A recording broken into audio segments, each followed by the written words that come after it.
Great. So thanks everyone for joining.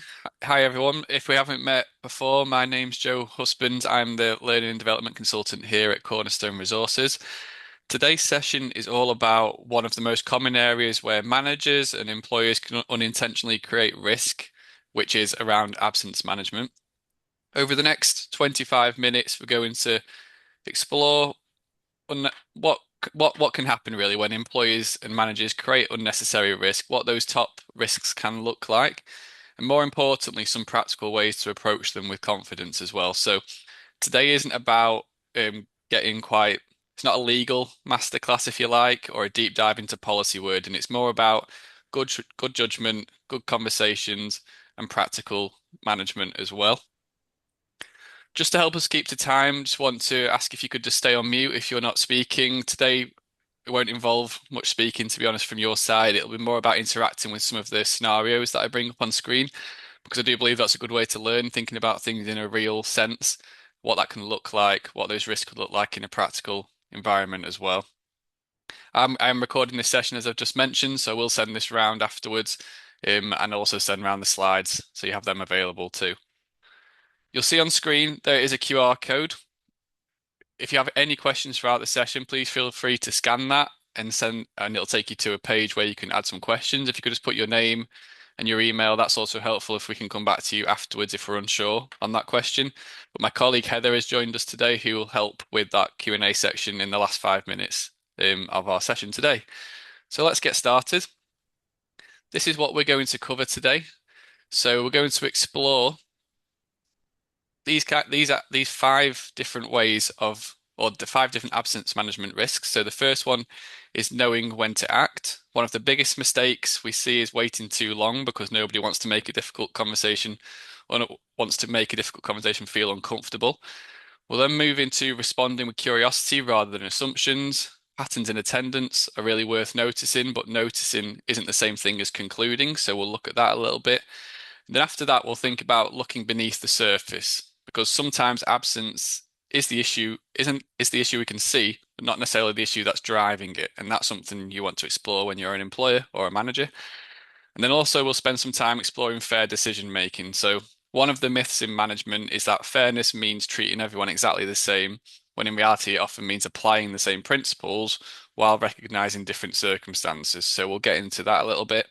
And then finally, we'll look at following up well, because even the best conversation loses value if expectations aren't clear or nothing is recorded. So throughout today, I just encourage you to think about your own organization and your own management style, perhaps. The aim isn't perfection, it's just making small improvements that might reduce some of these risks we talk about and build your confidence. So let's just start with a scenario, a question. I'd just like you to vote on this one in the chat. Looking at the four statements on screen, which one do you think could come closest to good absence management? To give you a few moments to cast your thoughts. So A would be avoid difficult conversations until attendance becomes a serious issue. B, treat everyone exactly the same regardless of circumstances. C, have timely, fair, and supportive conversations while considering individual circumstances. And D, avoid asking questions because attendance is private. So what do you think is the closest to good absence management? Just want to pop a letter in the chat. Great. So yeah, I can see lots of C's there. Some of these questions will be obvious, but they do help build the learning. So, yeah, C helps us have timely, fair, and supportive conversations while considering the circumstances of the individual. And the reason I like starting here is because it captures the philosophy for the rest of the session, really. Good absence management isn't about challenging every absence or assuming the worst. Equally, it isn't about avoiding conversations because we don't want to upset someone. And it's certainly not about treating every employee exactly the same, regardless of context. So, really, that's the kind of idea we want to take through this session, balancing support with accountability and noticing patterns and asking questions. So often when people hear the phrase absence management risk, they can think about employment tribunals or legal claims. Those risks do exist to an organization, but in practice, they're usually the end of a much longer chain. And more commonly, what starts as a small issue small management issue can gradually create wider organizational problems, which is why we're going to focus a little bit more on management because that really feeds into how it affects the employer too. So first of all, you might see that perhaps an employee feels unsupported because nobody has checked in with them. That can be when things start to go wrong. Maybe colleagues begin comparing how different managers respond to absence and perceived unfairness. Attendance patterns become harder to address because conversations were delayed. And fourthly, managers in HR can spend increasing amounts of time trying to untangle situations that could have been handled much earlier as well. And if a decision is challenged later, whether internally or externally, it can become difficult to explain exactly why we made that decision or if there was a clear process or record behind it. So, good absence management isn't just about individual conversations, it's about protecting trust, consistency, and confidence across your organization. But the encouraging news really is that many of these risks are avoidable. Small improvements in timing, in your communication, in documentation can make a significant difference. So, if those are the consequences, the next question really is how do organizations end up there in the first place? So, if we can get those challenges, how do managers actually end up getting there in the first place? In our experience, it's very rarely because someone sets out to manage absence badly. More often, it starts with good intentions. A manager doesn't want to upset a valued employee, so they put off having a conversation, perhaps. They worry about saying the wrong thing, so they say nothing at all. And they're unsure what they're allowed to ask, so they might fill in the gaps with assumptions rather than evidence because they've not asked the questions. Or different managers simply respond differently because nobody has a shared understanding of what good actually looks like. So, what we get from that is the result is uncertainty, avoidance, and inconsistent decision making. And that's why today's session isn't about turning employers into employment lawyers. It's about building awareness in what good practice looks like from your people and then building confidence to have timely, fair, and proportionate conversations. And you'll also notice from our previous sessions, if you attended any of them, that that many recent developments in employment law have placed greater emphasis on fairness, documentation, and good process. Those aren't just legal concepts, they're good management habits. And when absence management goes wrong, organizations often face increased management time, as we've probably all seen in different ways, employee relations challenges, and greater difficulty justifying decisions if they're questioned later as well. So here's our first scenario that I just want us to have a look at.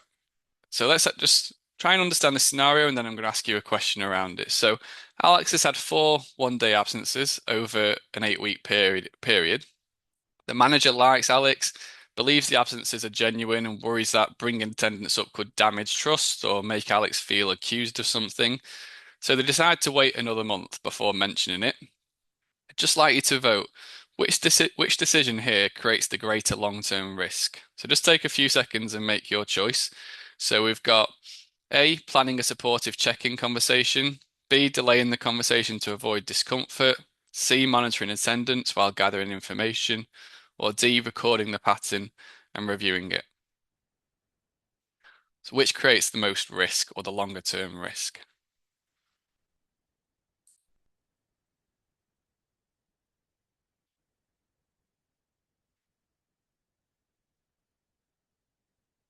Yeah, most people identify option B, delaying the conversation to avoid discomfort. And that's the important point because many managers think that saying nothing is the kinder option. In reality, avoiding the conversation often makes things harder for everyone involved.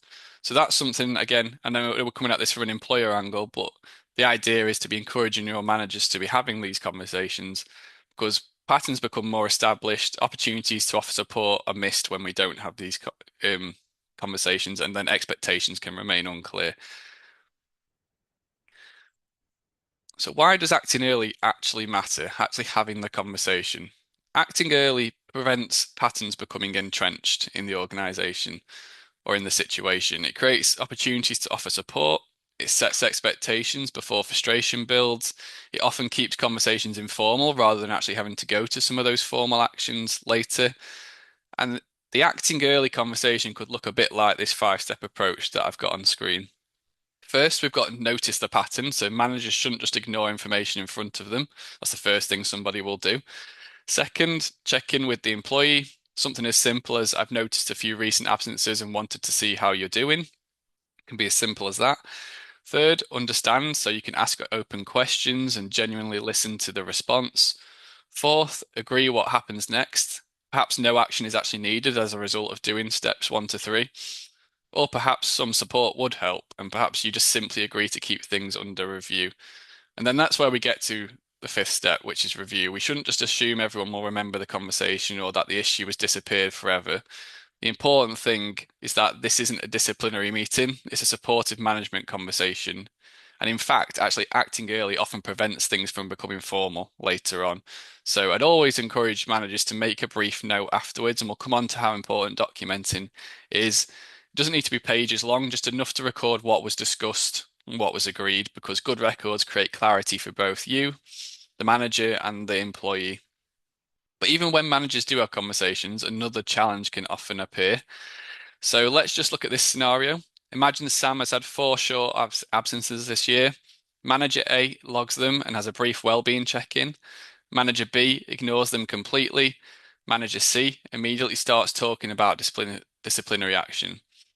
And then fast forward 6 months, and Sam says, "This doesn't feel fair." So I'd just like you to have a think about this question. What is the biggest organizational risk here? A, the absences themselves. B, managers responding inconsistently to similar situations. C, having supportive conversations.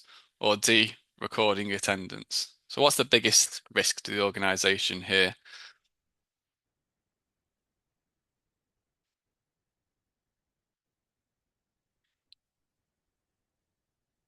Yeah, the key issue here really isn't actually the absence themselves. It's that similar situations are being handled in completely different ways by these 3 managers. That inconsistency then creates uncertainty for employees, makes decisions much harder to defend later. And if managers across the organization all respond differently to similar patterns, employees naturally begin comparing their experiences and then start to question fairness, which is where we can start to meet problems, really. And I really want to be careful with the word consistency because it's often misunderstood.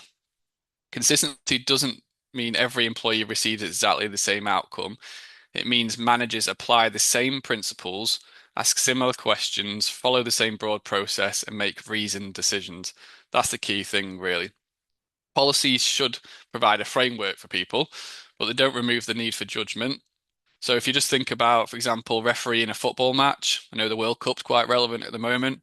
The rules stay the same, but every incident still requires judgment based on the circumstances that are in play.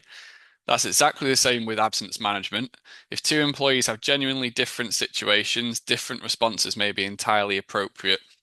So the important question is, could I explain why I made this decision? If the answer is yes, you're usually on much stronger ground than if you're simply trying to make every case look identical. So now let's look at another area where judgment really matters. In this scenario, Chris has been absent 3 Mondays in 2 months. The manager turns to a colleague and says, "Funny how it's always a Monday." I'd just like you to vote on this one. Which response shows good management judgment here? So A, it looks like you're taking advantage. B, I've noticed a pattern and wanted to understand whether anything may be affecting your attendance. C, let's wait until someone else raises concerns. D, there's probably no point discussing it. So which shows good management judgment here?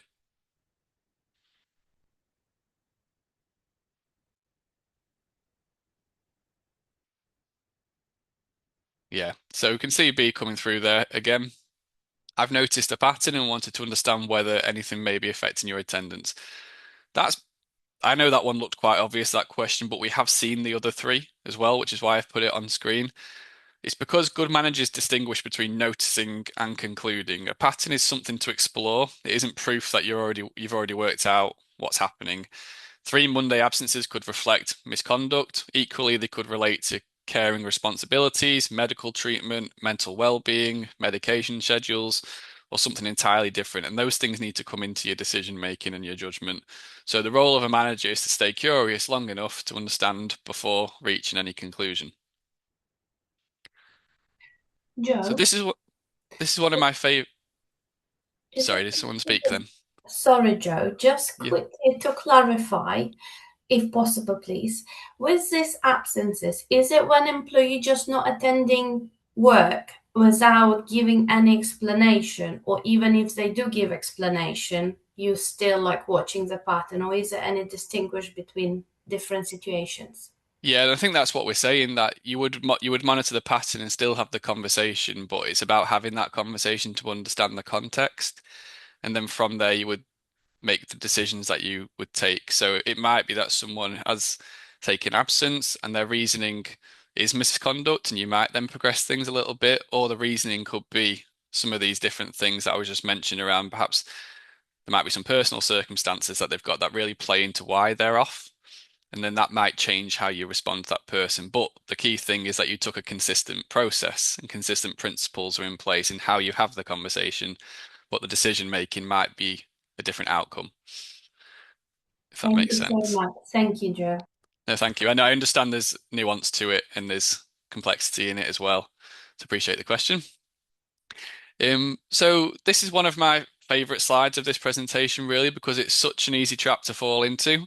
On the left-hand side, we have assumptions, so we can jump to conclusions, we can start gossiping with colleagues, we can unconsciously look for evidence that confirms what we already believe, and that can really start to damage trust.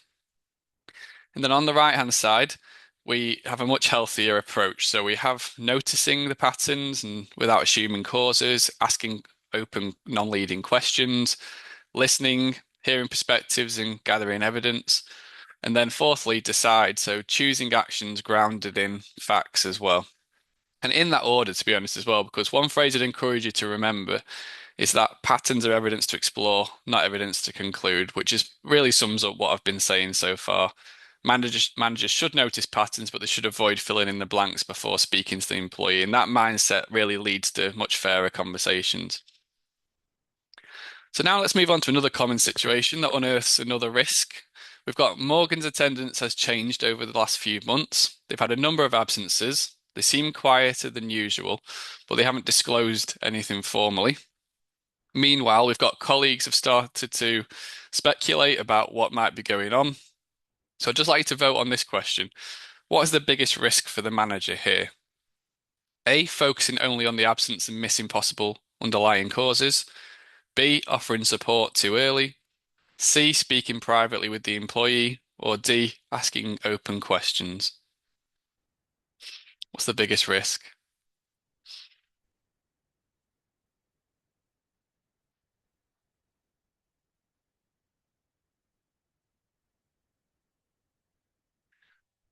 Yeah, so the answer we're looking for is A, focusing only on the absence and missing possible underlying causes, because one of the easiest mistakes to make in absence management is to focus entirely on the number of days someone's had off, rather than, or being off, sorry, rather than a asking whether there's something driving that pattern. Because the absence itself may be a visible issue, but it isn't always the root cause. So let's look at why it's so important to look beneath the surface, really. Because one of the reassuring things I'd say to your team and your leaders and your managers is this: you're not expected to diagnose people. You're not expected to become a counselor or a doctor or an occupational health professional. Your role is much simpler than that. It's just to create space for an honest conversation, understand enough to respond appropriately, and then involve HR or other support where needed. Because sometimes there will be a straightforward explanation. Sometimes it might relate to workload, stress, caring responsibilities, bereavement, conflict at work, or a health condition. And occasionally, what initially looks like an attendance issue may actually be linked to an underlying disability or long-term health condition. And that's why this iceberg analogy that I've got on the left-hand side of the screen can be really useful, because sometimes there's a lot going on under the surface, and all we see is the actual absence as well. And that's one reason why open questions are so valuable. Rather than saying, "Why have you been off again?"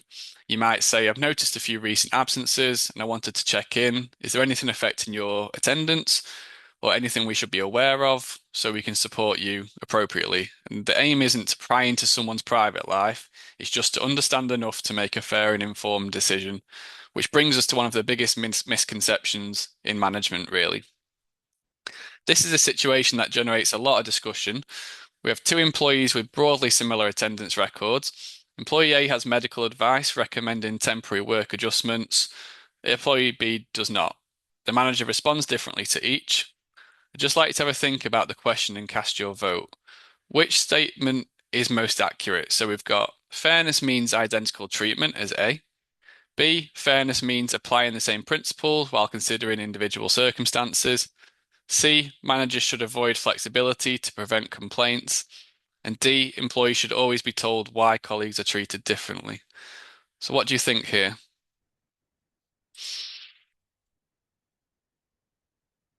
Yeah. So I'm hoping that will come through because I've said it a few times. And I think this is one of the most important ideas from today's session. Many managers hear the word consistency and assume it means identical treatment. It doesn't. It means approaching situations with the same fair process, but recognizing there's different circumstances that could lead to a different decision as well. And this is probably the key learning point from today. Good managers apply the same principles and not necessarily the same outcomes. They listen, they explore the circumstances, they follow process, they treat people respectfully, and then they document their reasoning. But once they've done that, the decisions they reach might look different because the situations themselves are different. You may have information that informs your decision, as I've mentioned, a few of those different things that might be happening in people's lives. But if I just give you a practical example, just imagine two employees have each had 5 absences during the year. What on paper, the numbers look very similar, but one has a long-term health condition or disability, and some of those absences are connected to that condition. They might also have medical advice, workplace adjustments recommended. The other employee has no underlying condition, no additional recommendations, and in that situation, treating both the same may not actually be fair. Fairness might involve recognizing those circumstances and those adjustments as well, and then involving HR if you need help before proceeding on that, because that's also something we always recommend doing. Because if everyone's treated identically, we can ignore context. That could be vitally important.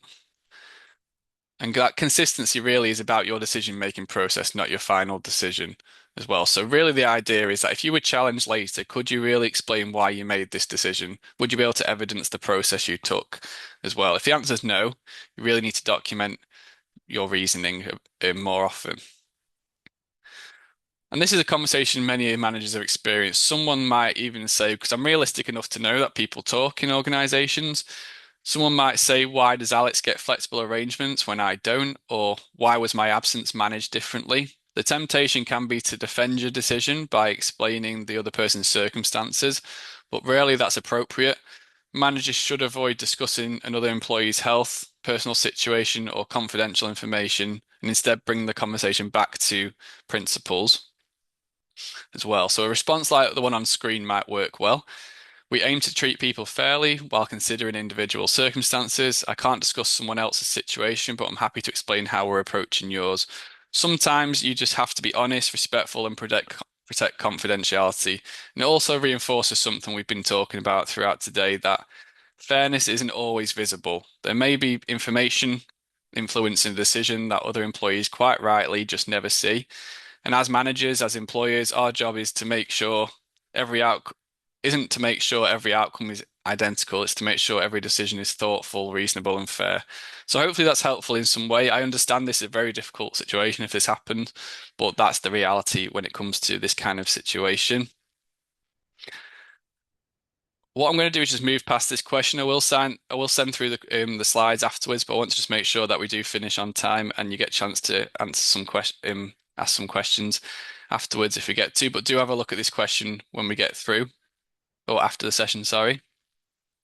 So this slide isn't about document for document's sake, it's about clarity. So good follow-up really doesn't require pages of notes and complex forms, but in many cases, a few factual bullet points are enough. So I've got on screen here, capture the key discussion points, agree support, what support was offered or arranged, what's expected going forward, the specific actions that are going to be taken and who owns them. Then also when you're going to review these things, so when progress will actually be checked. Because documentation should really be proportionate to the situation, factual and useful, not lengthy just for the sake of it. But we should be documenting things so we can refer back to them for your sake, but also for the employee's sake as well. What I have created is a checklist for you to take away. This might be something that you want to look at. It covers everything we've talked about so far today. And I also encourage you to perhaps hand it to your managers as something that they can be looking at when they're managing absence from the managerial point of view. It could be just a really useful sort of tool to have available for people so that they can print off or keep digitally as well. So I won't go through this too much detail, but it's something you can refer back to. It covers the practical things to cover and some of the risks we've talked about. And one of the reasons I've enjoyed sessions like this really is because a lot of the skills we've talked about today go far beyond absence management.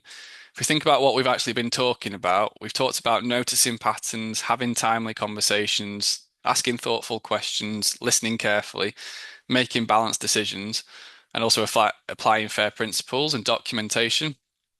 All these things help build trust as well, and that's exactly why we've developed a program around what managers can do to lead confidently.